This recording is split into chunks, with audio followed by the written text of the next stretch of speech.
Sulla strada, lungo il marciapiede, Adele apre gli occhi e non vede. Qualcun altro che chiameremo Lisa si specchia e rimane delusa.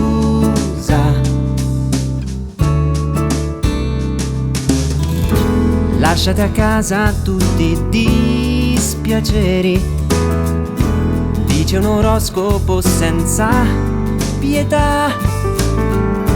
Ogni problema è rimandato a ieri, restano il caso e la necessità.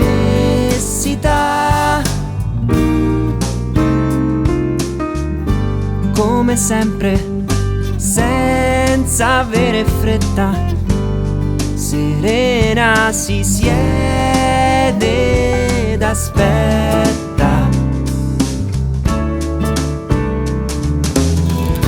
Rime lasciate sopra una panchina, chissà da quanto tempo sono là, ad arrivare 2 minuti prima. Se non è il caso è la necessità. Ma per fortuna a scuola la maestra ha un vuoto di memoria, chiede scusa se ride e non sa perché.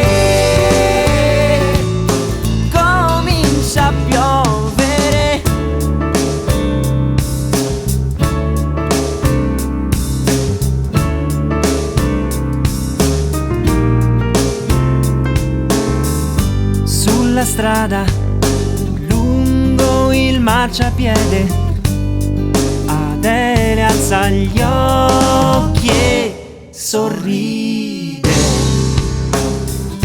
Non è il caso di drammatizzare, se Lisa ritorna a dormire.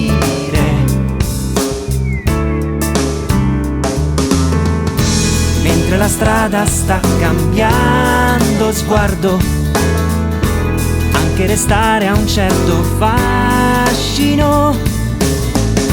Per arrivare 2 minuti in ritardo, basta nel caso la necessità.